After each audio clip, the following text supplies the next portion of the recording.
We became fast friends and part of one another's families, with Jane as my other mother for life, and my dad Holcomb, always awake and ready to give his late-night advice during those tumultuous middle and high school years. At Kinkaid, Shannon was a track star, a cheerleader, and field hockey player. A strong student, she challenged herself academically and was an active member of COSI, Kinkaid's community service organization. Shannon's love for travel, adventure, and other cultures started in high school, where she spent interim term in Brazil and Belize, and summers in Switzerland with Swiss Challenge, and in Finland living with the family through AFS. Her senior year, Shannon won the Mrs. W.J. Kinkaid Award for the senior girl who best represents the ideals of the school. After Kinkaid, Shannon attended University of Virginia, where she continued to show those ideals of Mrs. W.J. Kinkaid, both academically and in her extracurricular activities. Shannon was an Eccles Scholar, a member of Kappa Kappa Gamma sorority, a big sister to a young girl in the community, and a part of the UVA Honor Committee. And I must mention she was an aerobics instructor too, and too bad I can't show a picture of those Jane Fonda outfits. Her passion for traveling continued in college, hiking in Alaska with Knowles and backpacking through Europe. Her fourth year, Shannon received the Algernon Sidney Sullivan Award, an award for excellence of character and service to humanity given to the one woman and one man in the graduating class. After receiving her degree in American Studies from UVA, Shannon earned her master's in early childhood education from Harvard, where she first met Andrew. After Harvard, she spent several years working with teenage moms in rural Kentucky through the Christian Appalachian Project, and with at-risk teenagers here in Houston with communities and schools. Shannon's strong faith and her desire to continue her studies led her to the Episcopal Seminary of the Southwest in Austin, where she received her Master's of Arts in Religion. Shannon and Andrew married in 1998 and moved to Dallas, where she worked as an early childhood specialist with communities and schools, with the East Dallas Community School. Wisteria was started in 2001, not long after Cooper, their first child, was born. Shannon currently serves on the board of her children's school, Episcopal School of Dallas. We won't talk about them winning soccer this year. And on the Global Outreach Committee of Highland Park Methodist Church. Shannon and Andrew are already planting the seeds of travel and service with their two children by taking them on mission trips and participating in the Young Men's Service League with Cooper and the National Charity League with Susanna. Our friend Shannon has a light about her that can't help but shine on those around her. She has a true passion to help and serve others. I will end with sharing the adjectives Shannon's friends have shared with me to describe our honoree today. Compassionate, inquisitive, some even might think she's a spy, she asks so many questions. Empathetic, intentional, determined, overeducated, tenacious, humble, genuine, energetic, and philosophical, and above all, loyal for life. Let us all welcome my best friend and a friend to many, Shannon Bristow Newsom.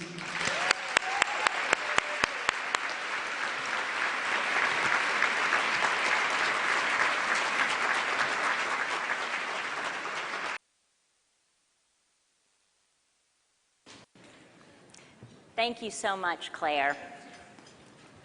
And thank you for sharing only the good things. As Claire mentioned, we have known each other since 6th grade, so Claire could have shared a lot of color about me, but I am so glad she didn't. Wow, it is so much fun to see all of you and to reconnect with our Kinkaid family. To Headmaster Martiri, thank you so much for hosting this event and for leading this fabulous school into the next decade. And to your amazing advancement team, Tom Moore and Kate DeWitt, thank you so much for your tireless work on our behalf. And as you all look around this gorgeous room, let's once again thank our co-chairs for today, Emily Croswell, Lisa Stone, and Mary Summers Pine. Thank you so much for bringing us together in such a memorable way.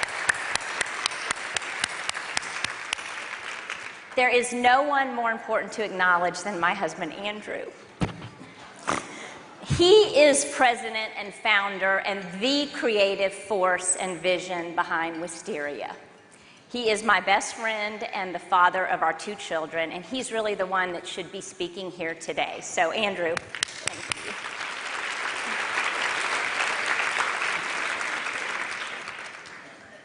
Our support network is deep and wide.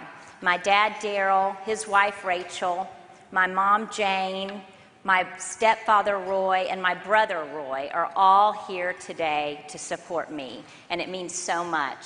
And to my second family, OH and M, and the entire Croswell clan, thank you so much for supporting me through all of these years, and especially today. It means so much.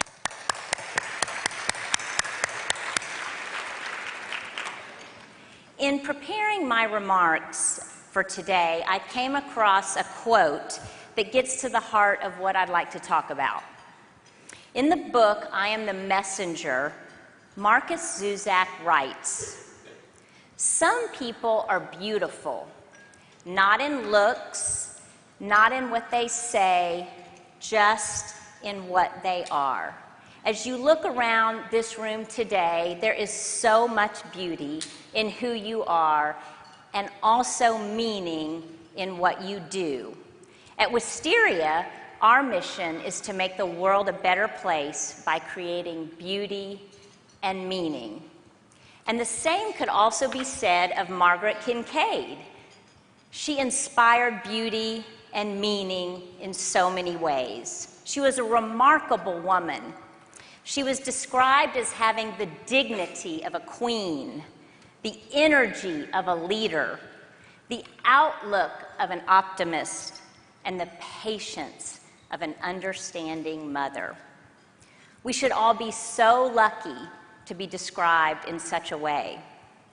I have done so little in comparison to Mrs. Kinkaid, so it is with tremendous humility and gratitude that I stand before you today accepting this honor in her name. This recognition inspires me to strive each day forward with the dignity, energy, optimism, and patience of Mrs. Kinkaid. And I wish I could say that I've always exhibited these traits, but my friends from high school are here to keep me honest. As many of you might remember, in high school, I was a bit of a grind. I was always studying, nose down, conscientious, almost to a fault, a little bit anxious, and definitely a rule follower. But in 1986, I was a sophomore dating a senior. And you might say that at least as much as Shannon Bristow could, I was walking on the wild side that year. And I don't know what the rules are today, but back then, seniors could go off campus for lunch. And underclassmen most definitely could not go off campus for lunch. But we all thought it would be great to go with the seniors and eat at Carrabba's or wherever, so we came up with a little game. And we decided that we would hide in the bottom of seniors' cars, sometimes even in the trunk, but on the floorboards. And we would, hide, go off campus for lunch, and then hide on our way back in. Well, the administration quickly caught on to this, and when we came back into campus, they would stop the cars and find us, and we'd have detentions.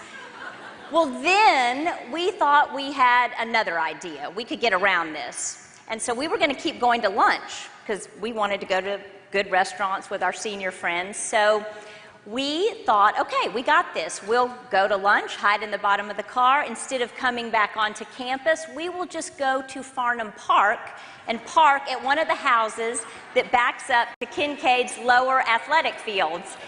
And I don't know what it is like today, but back then there was a 10 to 12-foot chain link fence separating, with no opening, separating Farnham Park from Kinkaid. Well, we thought, okay, no problem, we'll park. I think on this occasion we were at the Putman's house, and they're here today with my dad. And I think Scott and Lucy were with me, one of my finer moments, but we somehow hurled ourselves over the fence.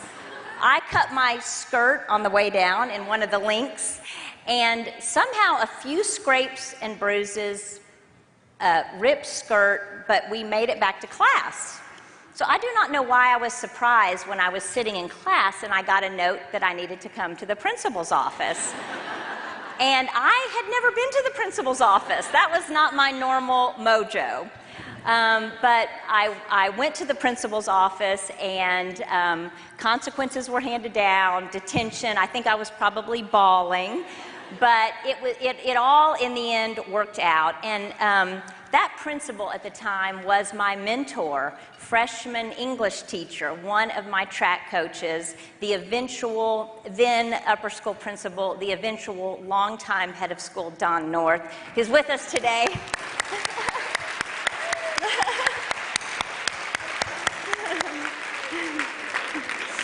In the end, it was just a simple testing of the limits, a small rebellion, if you will, in a safe environment. Consequences were handed down, but in a meaningful way, with fairness, patience, kindness, encouragement, all in the spirit of Mrs. Kinkaid. Our teachers were extraordinary and made such a difference in our lives. To this day, I credit Mrs. Cooney with my organizational and note-taking skills.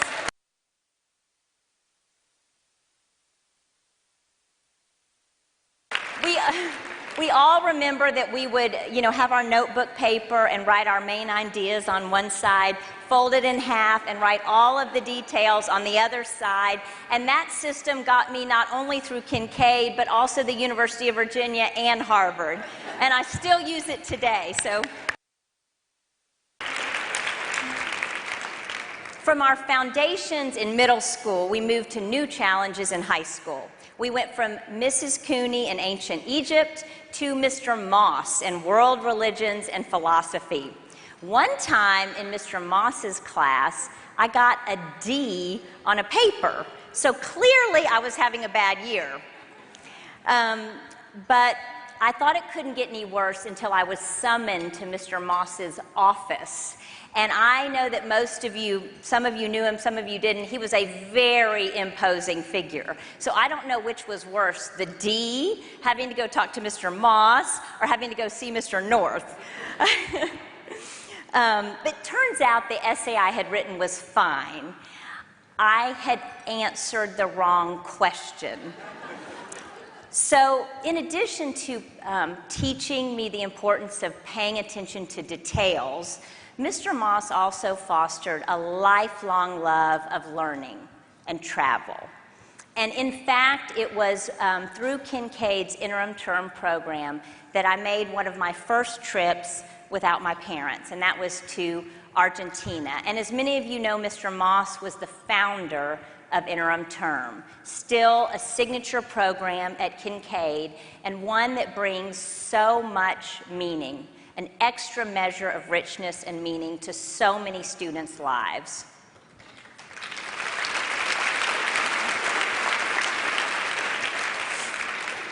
In addition to encouraging travel and the idea that we should step outside of our comfort zone, Mr. Moss also taught us to think critically. I often would go home after his lectures and challenge everything I understood about my faith, values, upbringing. And we would argue. I would argue with my parents, and these arguments would sometimes persist well beyond their patience, and we'd all leave the table exacerbated, but better for it.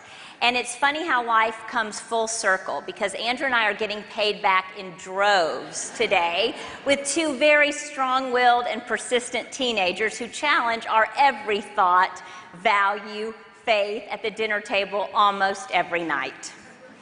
So on the flip side of the intense thinking going on in Mr. Moss's class, there was training on the track with my track coach, the little petite ball of fire, Anna Petrochi. She was from Russia. I was a sprinter, and I don't know if you all remember, but you would often hear on the track, she had this strong Russian accent, and she would say, "Shannon, loosen up, loosen up, loosen up." And because I was always really tense when I was running, but loosen up. This is still the advice I need on a daily basis. We should all feel so lucky to have had these amazing teachers and coaches and the privilege of a Kinkaid education. There were so many memorable moments. I think so often of Jan Braden, Mrs. Alsop, Mr. Gurman, so many memorable moments. Who here remembers Headmaster Glenn Ballard and his beloved bulldog Dolly? I don't know about you, but every morning I looked forward to coming to school and seeing Dolly. And I also fondly remember the words that Mr. Ballard often used to open our upper school assemblies.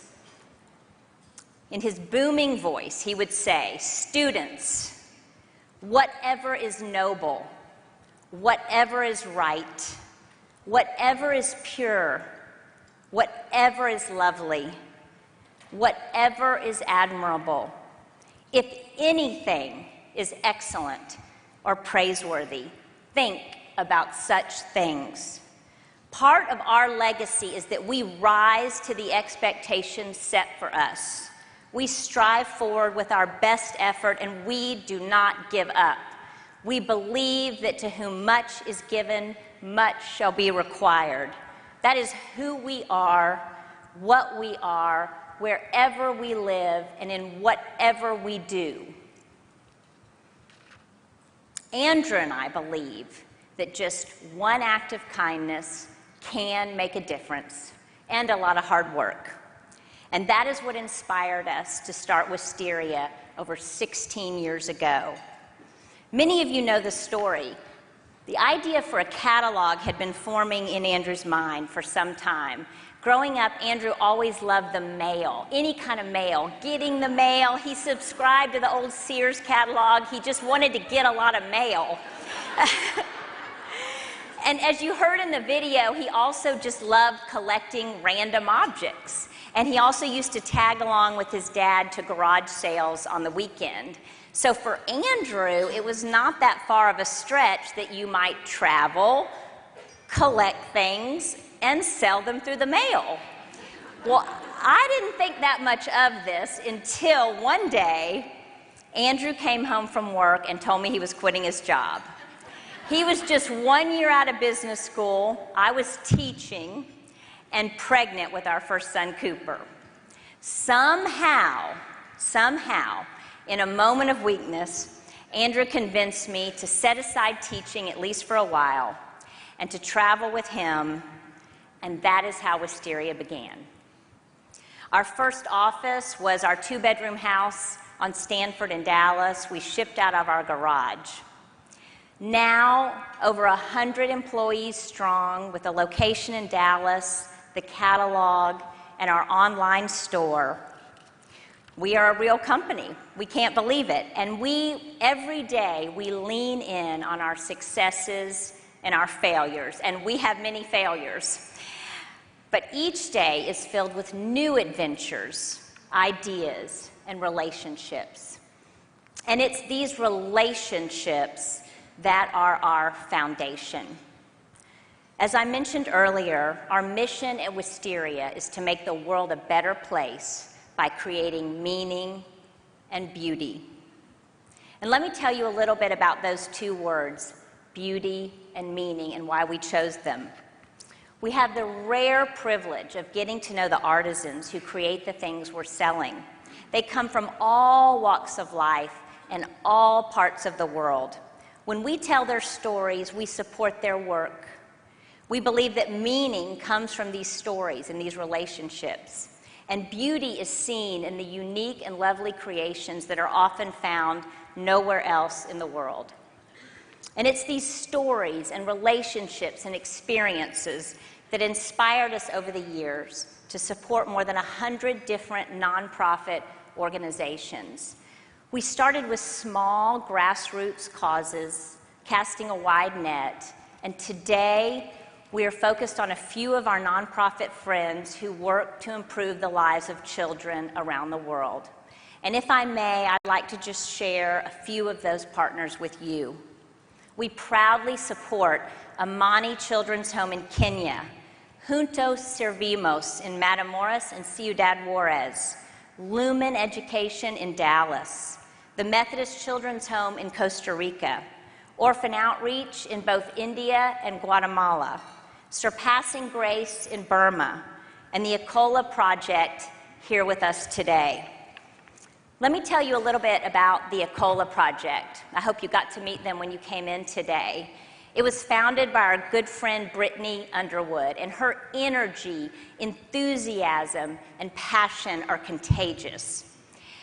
Brittany was a sophomore at SMU and had the opportunity to travel to Uganda with some friends. And while in Uganda, Brittany met a Ugandan woman named Sarah, who cared for more than 24 street children in her own home. Compassion quickly escalated to action, and Brittany raised the funds and started a nonprofit to build an orphanage in Uganda to house all of the children who slept on Sarah's floor.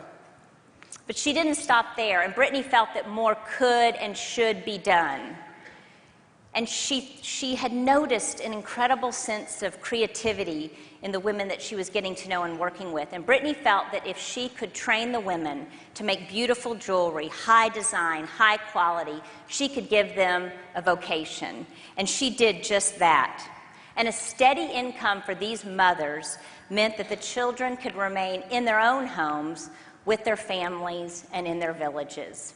Acola has grown so much since its founding, and they are now not only working with women in Uganda, but also in Dallas, women coming out of the sex trade with New Friends, New Life. So they have such a powerful reach. And two of Brittany's amazing colleagues are here with us today, and I hope you'll stop by after the luncheon and visit with them and learn a little bit more about Acola and all the meaning and beauty behind what they do. You all have been so patient and gracious to bear with me today. This is a new experience for me. In closing, I am so proud of and grateful for the legacy that Kinkaid has given me. I have a lifelong love of learning, an insatiable curiosity, and a strong desire to serve others. It's been almost a decade since Andrew and I stepped off that first plane, and we can only imagine what amazing adventures lie ahead. But you, my Kinkaid friends, are among my very best, and I hope you will continue to join us on this crazy, wonderful journey as we strive to discover meaning and beauty in all that surrounds us. I am grateful for all of you, for this remarkable school and this tremendous honor. Thank you so much.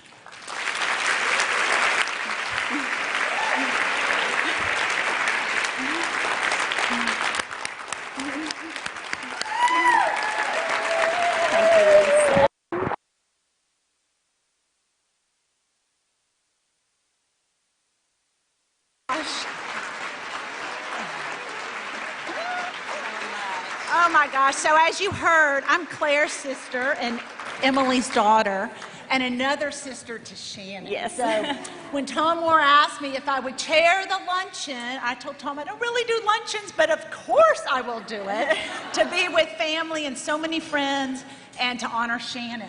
I like to think I helped her loosen up a little bit when she was a high schooler and I was at UVA and she and my sister came to visit me.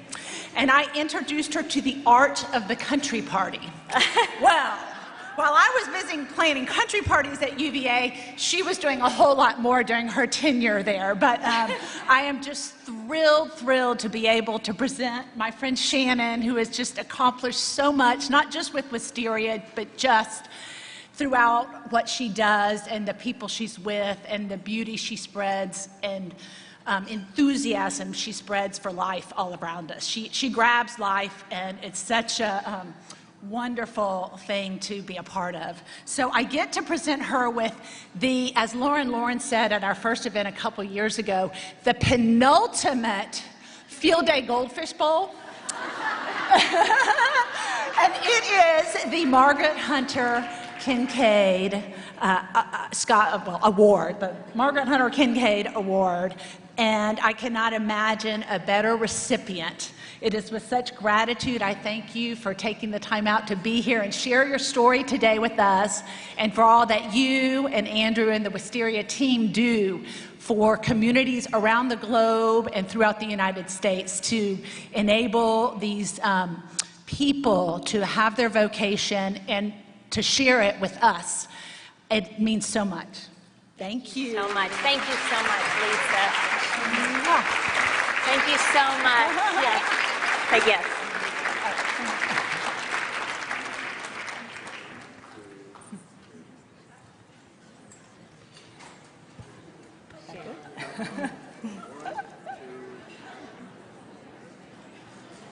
I love it. It's the world. It's the world, exactly.